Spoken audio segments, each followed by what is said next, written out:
안녕하세요. 토요미스테리 디바달리아입니다. 이 사진 속 여성들은 이란 여성들입니다. 네? 이렇게 자유로울 수 없을 텐데요? 하실 텐데요. 맞습니다. 지금의 이란을 보면 이렇게 얼굴을 빼고 여성들은 다 가리고 있죠. 처음 보여드린 사진이 약 4, 50년 전의 일인데 이때까지만 해도 자유로움이 느껴지지만 한 사건으로 인해 이 국가의 모습은 360도 변하는 계기가 됩니다. 어떤 사건이 있길래 이렇게 다른 모습의 문화가 되었을까요? 참고로 이 사건의 문제는 전 세계 어디든 과거, 현재 할 것 없이 일어나는 문제이기도 합니다. 어쨌든 오늘의 이야기 바로 시작해 보도록 하겠습니다.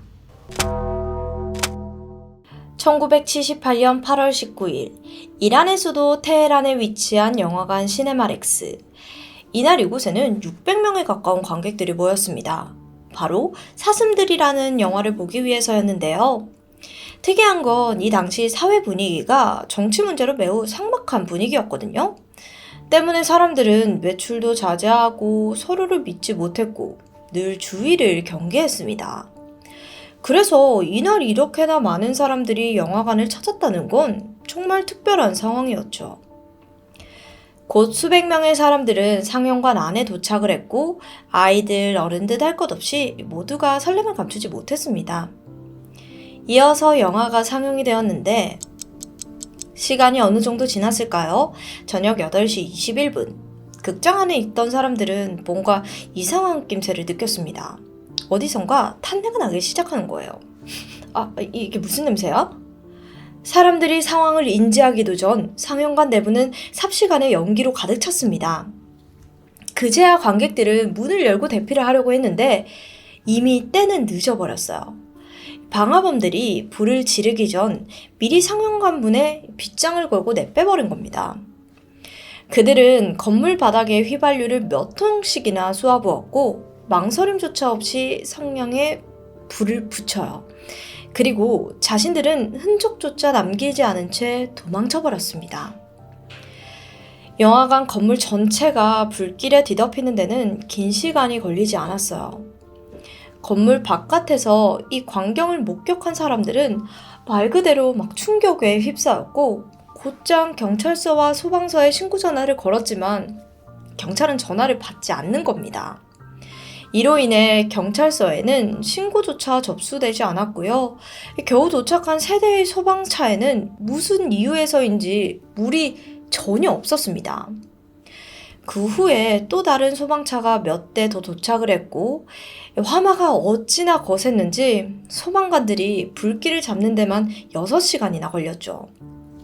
그동안 불타는 건물 안에는 사람들의 비명과 고함만이 들려올 뿐이었습니다. 정말 끔찍합니다. 물론 소방대는 건물 안에 들어가서 사람들을 구조하려는 시도도 했다고 해요. 하지만 가연성의 소재로 가득 찬 영화관은 반경 40m 내로 사람들이 접근할 수 없을 정도로 빠르게 타올랐습니다. 게다가 방화범들은 마치 단 한 사람이라도 구조되지 않기를 바라는 듯 건물 주변에도 막 사방으로 휘발유를 부어놨어요. 이 때문에 소방관들은 그저 먼 발치에서 물을 뿌리는 것 외에는 그 어떠한 조치도 취할 수가 없었습니다. 사건 현장을 지켜보던 행인들은 실시간으로 좌절했고 시간이 지나자 결국 건물 안에서 들려오던 비명 소리조차 점점 사그라들기 시작했죠. 아침이 되자 이 불길은 가라앉았는데요. 하지만 이미 극장은 새까맣게 타서 재가 된 후였고 건물을 지지하던 철제 대들보만이 뒤틀린 채 남아있을 뿐이었어요. 이날 벌어진 화재 사건이 가장 끔찍했던 이유는 현재까지도 정확히 몇 명이 사망했는지 집계되지 않았다는 점인데요. 당일 보도된 기사에서는 420명가량 목숨을 잃었다고 적혀 있었지만 또 다른 뉴스에서는 600명, 또 다른 신문에서는 350명이 사망했다고 말하면서 많은 이들을 혼란스럽게 만들었습니다. 희생자의 수조차 알 수 없었던 이유, 바로 화염이 너무나 뜨거웠기 때문인데 대부분의 시신이 까맣게 타서 형체조차 남아있지 않았거든요. 게다가 거의 모두가 잠긴 비상구의 문 앞에서 발견되어서 문제도 있었습니다. 왜냐면 여러 구의 시신이 한 덩이로 이렇게 뭉쳐 있었던 거죠. 그래서 타지 않은 유류품인 보석이나 장신구를 보고 희생자의 가족들은 자신의 딸이, 자신의 어머니가 혹은 형제가 세상을 떠났음을 알 수 있었어요. 그렇다면 대체 누가, 도대체 무슨 이유로 이런 끔찍한 범죄를 저지른 걸까요? 범인이 잡히지 않은 탓에 한동안은 그저 추측만 무성할 뿐이었습니다. 이 많은 추측들 중에서도 가장 많은 지지를 받았던 내용이 있었는데 바로 이 모든 비극이 반군주제 세력들의 계획이었다는 것. 이게 도대체 무슨 소릴까 싶죠? 우선 사건의 디테일을 파헤치기 위해서는 1987년 이란의 경제 상황을 살펴봐야 합니다. 당시 이란은 팔라비 2세가 국왕으로 집권 중인 이펀 군주제 국가였습니다. 팔라비 2세는 자신의 아버지에게 왕위를 이어받았는데요.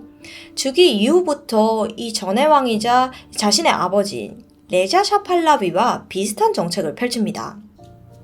참고로 아버지 레자샤는 1936년에 히잡 금지령을 내리고 여성 인권을 존중해줬습니다.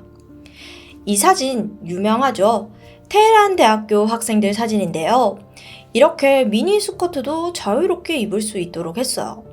또 소국권 국가들과 친밀한 관계를 맺으면서 토지를 개혁하고 급진적인 정치를 시행한 것입니다. 그리고 당시 국무총리 모사데크는 석유를 국가의 재산으로 만들겠다는 일명 석유 국유화 정책을 펼쳤습니다. 참고로 후에 모사데크는 팔라비 2세와는 조금 다른 정치 성향으로 인해서 이란에서 추방당했어요. 어쨌든 덕분에 이란의 석유 사업가들은 해외에 석유를 수출하면서 나라는 점차 부유해져 갔죠. 1인당 국민소득 지수가 176달러에서 무려 2,500달러까지 치솟았습니다. 어마어마하죠. 심지어 1974년에는 테헤란에서 아시안게임까지 개최하면서 그야말로 국가를 개혁할 수 있을 것처럼 보였어요. 하지만 너무나도 급진적인 정책을 시행했던 탓일까요? 이란 곳곳에는 여러 부작용이 발생하기 시작한 거죠. 우선 갑자기 급변함으로 인해서 이 정책을 받아들이지 못하는 국민들도 많았어요.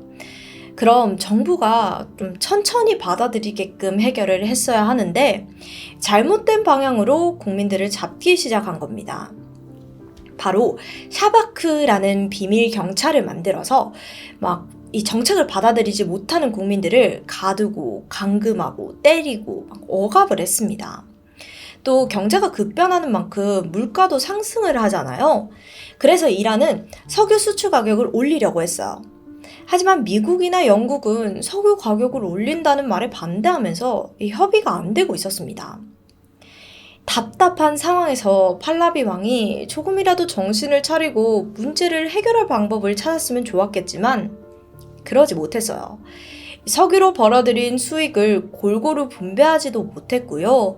이 돈이 이란의 팔라비를 지지하는 정치인들 손에만 들어가면서 그들은 사치를 부렸습니다. 일반 시민들과 빈부격차만 점점 더 심해지는 거죠. 상황이 이렇게 되자 부유층이 아닌 일반 시민들은 점차 팔라비 2세에 대한 지지를 철회하기 시작했습니다. 엎친 데 덮친 격으로 원래 이 정책을 반대하는 세력이 있을 거 아니에요. 이 정책에 극우주의 무슬림 세력들의 반발까지도 날이 가면 갈수록 거세지던 참이었어요. 그리고 바로 이때 테헤란의 시네마렉스에서 대형 화재가 발생한 거죠. 이 일로 인해 국왕과 정치인들을 향한 국민들의 분노가 더 커졌고 결국 이듬해인 1979년 이란 국민들은 팔라비 2세를 왕위에서 끌어내리기 위한 이란 혁명을 진행하게 됩니다. 이란 혁명 이후 이란은 다시 온건주의 무슬림들의 국가가 되었습니다. 이란의 정치권을 쥔 루홀라 호메이니.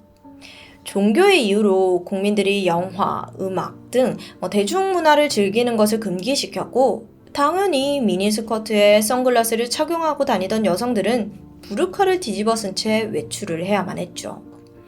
그리고 그때까지 일을 하던 여성들이 전부 집 안에만 머물게 되니까 GDP 지수 역시 급격하게 하락하기 시작했어요. 또한 이란의 석유 수출이 중단될 것이 우려되어서 전 세계적으로 기름값이 미친 듯이 오르는 오일 쇼크 사태가 일어나기도 했습니다. 이렇듯 여러 풍파가 뒤따른 이란 혁명의 촉발제가 된 렉스 시네마 화재 사건. 그 때문일까요? 당시 정치인과 검경은 그 어떠한 일이 있더라도 방화범을 잡겠다면서 수사에 열을 올렸어요. 그러나 모순적이게도 그들의 열정은 너무나 많은 이들에게 누명을 씌웠고 끝내 그들을 처형하기까지 합니다. 이란 국가사면위원회 보고에 따르면 사건 발생 이후 얼마나 많은 사람들이 고통받은 줄 아세요? 무려 438명이 누명으로 인해서 처형을 당했거나 고문을 통해 자백을 강요받았습니다. 이렇게 많은 사람들이 억울하게 희생되었는데 그럼 진짜 범인은 도대체 어디에 있었을까요? 1980년 드디어 한 청년이 자신의 범죄 사실을 고백하면서 수수께끼가 풀리기 시작해요. 방화범의 정체는 젊은 마약 중독자이자 방화 및 폭력 전과로 형을 살았던 호세인 탁발라자데라는 남성인데요. 사건이 일어날 당시 그는 헤로인과 해시시 등의 마약 중독으로 인해서 치료를 받고 있었어요. 그러던 중 호세인은 학교 선생님이자 신실한 무슬림이었던 키바시라는 남성을 만나게 됩니다. 키바시는 호세인에게 급진적인 이슬람 종파의 교리를 전파하면서 무슬림이 아닌 사람들은 나쁜 사람들이다 라면서 그들을 향한 분노를 느끼게끔 그를 조종했습니다. 야, 무슬림 아닌 애들은 진짜 남자도 아니라고 생각해. 너 보고 여자 속옷이나 입으라고 조롱이 날걸? 그러니까 네가 큰일 하나 해서 진짜 남자라는 걸 증명해야 하지 않겠냐? 화려한 언변의 키바시에게 현혹된 호세인. 결국 그는 같은 뜻을 가진 친구 4명을 모아서 이슬람 혁명에 불꽃을 지피겠다는 막대한 목표를 세우게 됩니다. 이 목표가 바로 당시 무슬림들이 사탄들의 놀이터라고 생각했던 영화관에 불을 지르는 것이었어요. 반무슬림 세력에게 본때를 보여주겠다는 사명감인 겁니다. 원래는 시네마렉스 맞은편에 영화관이 한 개 더 있었는데 거기가 목표였어요. 그는 페인트 시너를 페인트병에 담아서 그곳에 갔습니다. 하지만 시너는 휘발성이 너무 강했던 탓에 불이 잘 붙지 않는 거예요. 그래서 이들은 1차 목표에 실패하고 말아요. 이대로 포기를 했으면 정말 좋았겠지만 이미 신을 향한 잘못된 믿음에 도취되어 있던 호세인은 멈추지 않았습니다. 그는 시너에 식용유를 좀 섞으면 불이 더 잘 붙지 않을까? 라고 말하자 그의 일행은 그러자 하면서 다시 페트병에 시너를 채운 뒤 그 안에 약간의 식용유를 섞었어요. 이미 목표 지점이었던 영화관은 실패했으니까 그들 일행은 페트병과 성냥을 든 채 어디에 불을 지를까 하면서 살펴보던 중 시네마렉스를 발견하게 됩니다. 저기 어때? 영화관에 도착한 그들. 준비해온 페트병을 빠르게 붓고 성냥에 불을 붙여서 던져요. 이 불길은 정말 빠르게 퍼져나갔습니다. 근데 정말 어이없는 건 이 멍청한 범죄자들이 불길이 얼마나 빠르게 건물을 집어삼킬지 알지 못했나 봐요. 때문에 호세인을 제외한 4명의 공범들은 사건 현장에서 도망치지도 못한 채 그대로 화마의 제물이 되어버렸습니다. 자기네들이 불질러 놓고 자기네들이 빠져나오지 못한 거예요. 호세인은 사건이 발생한 지 2년이 지난 후에야 자신의 범죄 사실을 고백했으며 총 17차례의 재판을 통해서 결국 공개처형에 처해졌습니다. 그런데 더 소름 끼치는 사실은 따로 있었습니다. 어쩌면 호세인이 진짜 범인이 아닐 수도 있다는 거죠. 그러니까 호세인은 그저 영화관에 불을 지르는 실행자였을 뿐 그에게 범죄를 종용한 이는 따로 있었을 수 있다는 겁니다. 이 사실은 재판 중 호세인이 나는 누군가의 지시를 받아서 불을 질렀을 뿐이다 라는 고백을 하면서 세간에 알려지기 시작했는데요. 근데 한동안은 그저 마약 중독자의 헛소리라면서 치부되면서 이 사실이 묻히는 듯 보였습니다. 하지만 이처럼 단순한 음모론으로 치부되었던 정치인 방화 연루 의혹은 시네마렉스에서 화재가 발생한 지 42년이 지난 뒤에야 비로소 사실로 밝혀지죠. 사실을 인정한 이는 1979년 당시 혁명을 주도했던 국무총리 내각의 차관 사파이 파라이니. 물론 그는 방화 지시 사실을 명확하게 인정하지는 않았어요. 그러나 시네마렉스 사건과 관련된 한 인터뷰에서 사파이는 더 이상 거짓으로 덮을 수 없는 한 가지 질문을 받게 되는데요. 당시 혁명의 주도자들인 정치인들이 왕권 지지자들을 공포에 떨게 하기 위해서 방화를 종용했다는 소문이 있는데 그게 사실입니까? 기자의 질문에 사파이는 갑작스럽게 궤변을 늘어놓기 시작합니다. 저는 이슬람 혁명의 영향을 40년이나 겪은 사람입니다. 그리고 그 당시 저는 행정부 직원이었고, 그러니까 한참이나 딴소리를 하니까 화가 난 기자가 사파이에게 화재 사건 이후 혁명을 주도했던 정치인들은 전부 다 정부 고위직 인사가 되었잖아요. 이래도 딴소리 하실 겁니까? 라면서 언성을 높였습니다. 결국 사파이는 그래요. 하지만 그게 다예요. 화재 사건 이후로는 아무 일도 없었잖아요. 그건 그냥 요즘 벌어지는 정치계 사건들이랑 똑같은 거예요. 다를 바가 전혀 없다고요. 라며 일부 사실을 인정하게 되죠. 이 말 너무 당당하지 않나요? 셀 수 없을 정도의 희생자를 낳았고 심지어 수백 명의 사람들에게 누명을 씌워 목숨을 잃게 했던 방화 사건이 사실 알고 보면 정권을 잡기 위한 정치인들의 계획이었다니요. 게다가 이 작전을 수행하기 위해 했다는 일이 고작 길거리를 떠돌던 마약 중독자를 세뇌시킨 것 뿐이었다니요. 정말이지 분노가 치밀어 오르는데요. 결국 그들의 작전이 먹혔고 방화 사건의 진범이나 다름없는 호메이니 총리의 집행부가 정권을 잡았다는 것까지도 너무나 어이없을 정도입니다. 나라를 더 잘 이끌어 가야 하기 위해서 머리를 맞대어야 할 정치인들이 오히려 국민들을 이용하고 위협하는 건 정도의 차이일 뿐 세계 어느 나라나 다르지 않은 것 같은데요. 도대체 언제까지 우리는 이와 비슷한 문제로 고통받아야 할까요? 부디 다시는 전 세계 어디에서도 정권 다툼으로 인해서 국민들이 희생당하는 일이 없도록 바라며 오늘의 영상 마치도록 하겠습니다. 지금까지 디바달리아였습니다.